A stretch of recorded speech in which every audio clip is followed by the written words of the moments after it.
Inkuru nziza ya Yezu Kristo nk'uko twayandikiwe na Mariko Mweranda.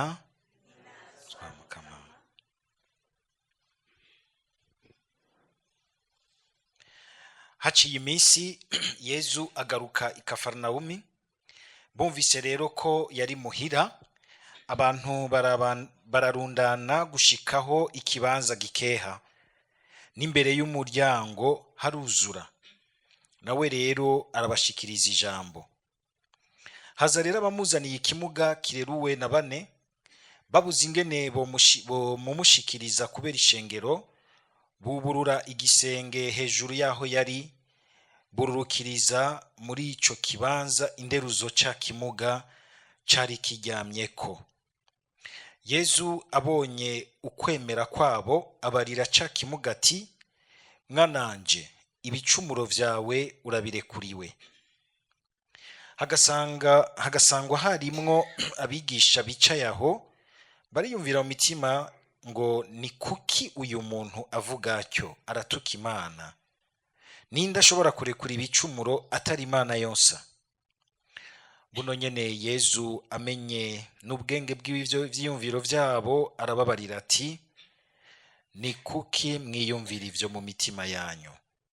Mbega icoroshe muri vyose ni ikihe? Kubwira ico kimuga ibicumuro vyawe urabirekuriwe, canke nti haguruka wikorera interuzo yawe wigire? None kugira mumenye ko Umwana w'umuntu ari n'ububasha bwo kurekura ibicumuro kw'isi, abwira ca kimuga ati, ndabikubwirije, va hasi, hitana interuzo yawe ugende imuhira. Wa muntu ava hasi aca hitana ya nteruzo, arasohoka bose bamubona. Mbere bose barajorerwa, bibatuma no gushemeza Imana bavuga bati, nta bintu nk'ivyo twari bwigere tubona. Dushimagize iyi nkuru nziza ya Kristo. Mu gisomwa ca mbere mwumvise ijambo ryagiye ragaruka rwose, ijambo ry'uburuhukiro, akaruhuko rifatiye ku rindi ryo mu bwuzure bwa kera, lo shabat, isabato. Uyu mwanditsi yandikiye Abahebreyi afatiye ngaho ku bijanye n'isabato, aha yise uburuhukiro, yibukiriza ubwa mbere ingene ngo Imana nayo nyene yaremye ibintu vyose, ngo ku munsi w'indwi iraruhuka. Imana iraruha? Imana ntiruha. Mugabo ni uburyo bwo kutubwira ingene Imana bisa nk'uko umenga yahinduye igikorwa, kuko sukuru ahubwo hari ijambo rindi rica riziramo rikagira ngo Imana irihweza ivyo yaremye vyose, ngo isanga ni vyiza. Ako karuhuko ukamenga n'akaryo ko kugira nka evaluation, mukama karaba ivyo yakoze vyose, agasanga vyuzuye ubwiza bwiwe, kuko akora ukwasa. Kandi burya twese dukora uko dusa, apana ku maso, indani mu mutima. Ku maso urashobora gusanga umenga umuntu asa nk'uko twebwe twiyumvira, umuntu asa nabi, adafise ikilook ciza, adafise ibitaye, mugabo mu mutima yuzuye ubwiza, yuzuye ubwiza, yuzuye urukundo. Agafata rero ngaho guhera muri ico gihe ngo Imana yarema hama ikaruhuka, igasanga ivyo yaremye vyose vyuzuye ubwiza bwayo. Agaheza akagenda no kuri ca gihe Imana iha amabwirizwa yayo abayo, igihugu cayo, kugira ngo kimenye gufata umwanya wo kugaruka, kikaninahaza Imana, kikaruhukira mu kwinahaza Imana, mu kwibuka ivy'Imana ibakorera, le souvenir y'ivy'Imana iba, faire mémoire, gukenguruka. Iyo turiko turibuka ivy'Imana yatugiriye mu buryo bwo gusenga, si ukwibuka nko kucisha mu bwenge, twiyibutsa dukwega mu bwenge ivyabaye, oya. aba ari umwanya wo guhura n'Imana. Twiyibutsa iby'Imana kuko twiyibutsa ibikorwa by'Imana idapfa, ibyo bikorwa bigasubira bikaranguka muri twebwe. Rero si nko kwiyibutsa ikintu cigeze kuba ukamenga uri kuracibuka uyu munsi mugabo caheze hariya muri harabaye. Oya, kuko twibuka igikorwa c'uwamaha Imana guma ariko aragira neza, akora neza, agengwa n'urukundo rwiza rwiwe rwose. Igihe tuvyibuka tuba tumuhaye akaryo ko kubidukoreramwo kandi ukundi gushasha. Aha rero kwibuka rero ku bakristo si souvenir isanzwe ya faire mémoire. Ico tuvuga faire mémoire no gusubira kwinjira mu gikorwa c'Imana, mu vyiza vy'Imana, mu kunirahaza Imana, kugira ngo bimwe yigeze kugira mu gihe kinaka carenganye abandanya bitugirira muri ubwo buryo bwo kwininahaza no kuruhukira muri yo. Ariko kandi akagomba kuvuga uburuhukiro, na cane cane agomba kutubwira bwa buruhukiro bwa nyuma nk'uko twatanguye kubizirikana muri Yeruzalemu yo mw'ijuru, hamwe umuntu azoruhukira ubwa nyuma hafi y'Imana, akayibona amaso mu yandi. Mbere naho hatuma acagaruka akazirikana ukundi gushasha ico abanyisraeli bita losaba, akaruhuko, isabato. Mbere isabato akumva yuko yahavuye ironka insiguro nshasha muri Yezu Kristu, kuko Yezu Kristu ari we karuhuro aheza akaduha kuruhukira mu Mana, kaduhuza n'Imana, umuntu akaruhuka imiruho yuko amarondera ubuhigwe budahera, bwa buhigwe wumva ushaka mugabo bukaguma bugusiga mu vyo ushikiriye. Harumva ati jewe guhigwa kwanje sinzi ari nk'umusore ko bari uko nobana n'ujya mwigeme, mugabo amara kubana kumva umenga vyahindutse haciye igihe. Canke umwigeme agira ati jewe ubuhigwe bwanje nuriya musore, mugabo amaze kubana akumva yuko umenga si ubuhigwe bwose. Bamaze kubana akagira ati jewe ubuhigwe bwanje ko bari ukuronka urubebe rwiza, hari abamubura mugabo ugasanga barafise ubuhigwe.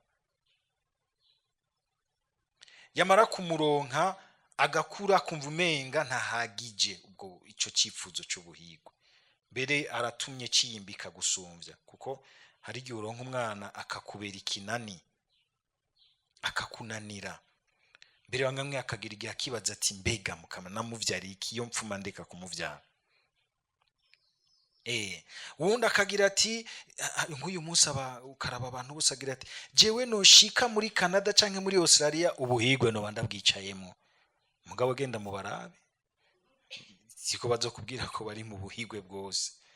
Ugasanga bariyo naho bicaye mu n'amadora bariyahura, kuko yumva yuko nayo mafaranga n'ivyo vyiza ivyo kurya byose bafise byose imwakaka ntibimubumba, yumva umenga urupfu ruramuryoheye gusuma ivyo byose, akiha urupfu. Uya akatwereka ati n'ubundi uyu mwanditsi akatwereka ati, umwanditsi kw'ibara ry'Abahebreyi, ibara ryandikiye Abahebreyi, akatwereka yuko ubuhigwe bw'umuntu nuko rero ateba akaruhukira mu guhura buhure n'Imana muri Yezu Kristo, akakinjira ngo turinjiye muri bwa buruhukiro bwiwe. Ngo kandi uwo muhango uracaramye, kuko umuntu ntiyinjirayo rimwe ngo abahejeje. Ku munsi uko umuntu aramutse ukamenga hariho intambuko yo kwinjira muri ubwo buhigwe ahamagariwe gutera, gushika wa munsi azotera intambuko ya nyuma, hamwe ahumeka ubwa nyuma akagira ati bayi. Hamwe twibuka Tereza uyu muvunyi wacu agira ati jewe ntimwibaze ko mpfuye, ahubwo ndinjiye mu buzima, ndagiye mu buruhukiro. Hano ku isi nari ncotse, ahubwo ubu rero ndinjiye mu buruhukiro. Ariko ubwo buruhukiro bukaza buribukirizwa na ya myanya dufata tukaruhukira mu Mana, bukibukirizwa n'umunsi w'umukama, umunsi w'Imana, duheza tugashira hasi ibyo tukaraba tuti ubwo ivyo twabayemwo muri ino ndwi, ivyo twakoze, imigenderanire twasangiye, ivyo turiko turategekanya birimwo ubuninahazwa bw'Imana, bikayanganamwo ubuninahazwa bw'Imana. Ni umwanya wo kugira, si umwanya wo kwicara ngaho kunebwa, kuraba amafilime yose abaho, gusanga ikintu cicaye muri diva umunsi wose, canke yiriwe ariruka muri siporo umunsi wose, akirirwa ararya inkoko n'inzoga umunsi wose, mugabo atigeze afata un temps de prise de conscience, yiyumvira ati ubwo vy'ukuri ibintu ndimwo, ibintu mbamwo, ubuzima bwanje ndabwuzuza ubuninahazwa bw'Imana, kugira ngo aca hakura izindi ngingo shasha. Kuko burya ku munsi w'umukama harimwo isabato gusozera indwi, ariko kandi harimwo no kugururirwa ubuzima bushasha. Gusozera indwi nk'uko umenga ibintu bihitiye, biragiye, birapfuye, ariko kuko twe twemera Yezu Kristo yapfuye akazuka, ariwe duhimbaza ku munsi wiwe, tukagira tuti hariho ibipfuye bigiye birenganye n'igihe cavyo, ariko no kugira ngo bibise ibindi bishasha, izuka, ubundi buzima bushasha twugururiwe mu ndwi biri imbere yacu. Cyo gituma indwi y'abakristu ntitangurwa n'umunsi wa mbere, oya, murara amakarandiriye twabahaye, itangurwa n'umunsi w'umukama. Ni umunsi w'umukama upfundikira ibihitiye, ugaheza ukugururira ibishasha. Twe niduhimbaza isabato, mbe nibande bakaragose ku isabato bagerere hariya mu za Cibitoke cyane cyane, n'abadiventiste du 7e jour, nico babambiye cyane kuri ico, muga ntibibuke yuko wari umunsi wo gusozera irema. Imana yeje kurema ivyose, ibisozereye igatangarira ivyo yaremye, ariko ntibabona ingene Imana yagize irema rishasha muri Yezu Kristo, kuko ngo Yezu Kristo yazutse ku munsi ukurikira. Ni ukuvuga umunsi w'umukama, Imana ikazura. Womenga ujya munsi apfuye, uhuye n'isozerwa ry'ibintu birangiye, ariko mu kuzuka akugururira inzira ubuzima bushasha, inzira ubuzima bushasha. Nico gituma twe duhimbaza umunsi w'Imana. Umunsi w'umukama urimwo isabato, mugabo isabato itwawe mu kunogira, ni mu kugururira no kubisinzira nshasha, ibintu bishasha Imana igomba kubaka muri twebwe. Ntiduhimbaza rero ikintu cugaye, umunsi wugaye, ahubwo duhimbaza umunsi wuguruye, kuko wugururiye ibyiza bishasha, ubuzima bwacu wuguruye gushasha imbere yacu. Uko tugenda turaba muri iyo ntumbero, ni ukugira ngo tuze dutebe dushika rero mu buruhukiro buhoraho. Uburuhukiro umuntu agiye kubuzirikana bwo dufasha kuzirikana ibintu bikomeye cyane, mu kungene duha ubuzima bwacu ritme iri mu Imana, umudiho urimwo ininahazwa ry'Imana. Imana yararemye umuntu, mugabo yarabonye ko umuntu atameze nk'umumarayika, atameze nk'Imana. Umuntu kuko afise umubiri uruha, arakenera kuruhuka. Nakaryo keza gusubira kuzirikana icyo ari cyo kuruhuka. Hajya tugira tutiro weekend, umusozo w'indwi, abantu bakaruhuka kugira ngo binjire bafise amagara mashasha, umuzirikanye mushasha, nugira nti binaguye, binjiye mu ntumbero nshasha umukama abahaye mu buzima bushasha. Mugabo arabusanga muri weekend ariho baruha nabi gose, ku buryo bw'uko ku munsi ukurikira, umunsi w'umukama, ku munsi wa mbere usanga bose bagwaye ingwara yitwa lendiose. Bose bafise umufuke wa weekend yose. Akibaza ko kuruhuka ari ukuja akanwa ibiyoga, akazoja ngaho akazotamba ijoro ryose, ibintu by'imiziki bimurimagura muri we, bimutuma yuzura ibyifuzo by'ubushakanyi n'ubusambanyi. muze mu abantu bose bavuye muri boîte arababwa agomba gukora ubusambanyi, kuko hariho imiziki imwe imwe mbere usanga irimwo ibintu byambarijwe kw'ivyo, bigusambura muri wewe, ugasanga umuntu yavuye ubwiso bwahishiye, ukamenga ni n'agashitani karaho. umuntu yarimaguritse yaheze, agaca yirirwa umunsi w'Imana wose aryamye n'uburuhe bw'inzoga n'ibiki byose yarayemwo, noneho waruhutse ugasanga niho aruha nabi gusumvya. ko umuntu ashobora kuruhukira hamwe na mugenzi we, bagasangira akantu, bakongera bakiginana mu bintu vyiza, ni vyiza cane, nivyo mbere y'umukama bashaka.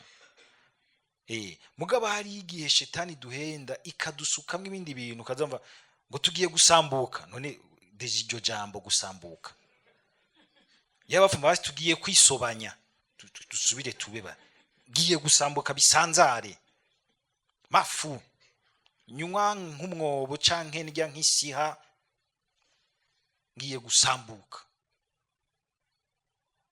gusambuka n'akaruhuko karimo,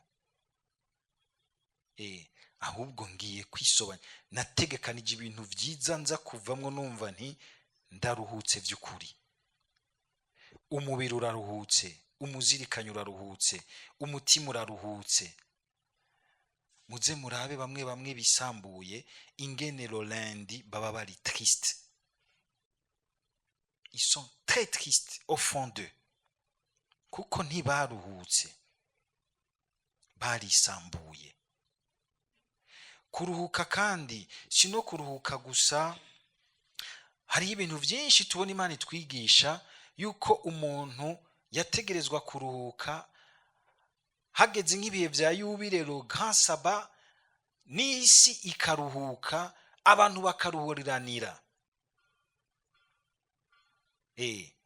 Kw'isabato Mukama akagira ati gerageza mu ruhuriranire, rimwe rimwe n'ubwo ufitiye ideni rimuhebere. mwarumvise muri iki gihe cya yubile ya Eklezia ingene papa yatumiriye ibihugu bimwe bimwe bikomeye bitunze ko vyohebera amadeni ibihugu bito bito bidafise ingene biyishura. no kuvuga yuko kuruhurira uwundi, akaruhuko kanje kakaruhurira uwundi, nikadurumbanya uwundi. mbere akaruhuko kanje kakaruhurira n'isi, isi karuhuka. twari kuvyinjiramwo gose ingene abantu turuhisha isi ikaruha gushikaho uyu munsi iriko iratubwira iti ndarushe vema mwaranyishe, ko mwanyishe nanje ngire ndabivune. bana ibyo ntibiko birabiri Los Angeles, tukabona ibintu biba ngaha, isi twayifashe nabi, gasenyaguri kukunika, ikirere kigahinduka, klima igahinduka, ibintu bikaduhinduka. mugabo bijya vyose ni kimenyetso c'umuntu arushe, akaruhisha n'isi abamwo, agasanga ariko yisamburira ko nk'imene. abantu tuzoruhuka neza ari uko tugarutse mu Mana, tukumva agaciro k'ikintu cose Imana yaremye, na cane cane umuntu wese Imana yaremye. tutagarutse ngaho bizotugora. umuntu atemeye kuruhukira mu Mana agira umunoho wo kubaho.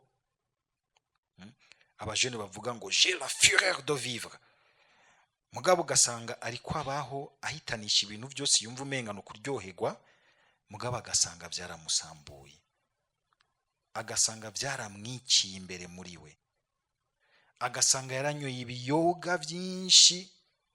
nimba yari yandikiwe kuzobaho imyaka 90 amerewe neza, yarigabanirije imyaka y'ukubaho, kandi agiye gusozera nabi, arushe, agwaye ibigwara, amerewe nabi. ibi bintu vyose umenga twiruka no kurunda ubutunzi, ariko tukibagira ubutunzi bukomeye, ubutunzi bw'umutima wacu, ico no kwita la cohérence y'ubuzima, l'unité y'ubuzima, ingene ubuzima burafatanye ni bwose. tugere Kristo.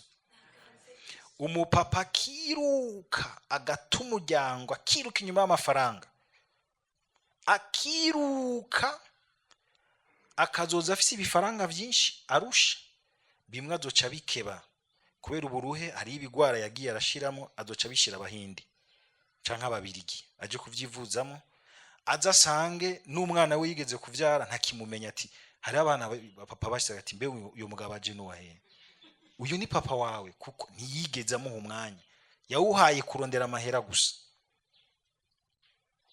Abana bagakura bakagira ama adolescence arimwe amashetani ateye ubwoba, kuko batayakingiwe n'umwanya mwiza wo kuruhukira mu muryango.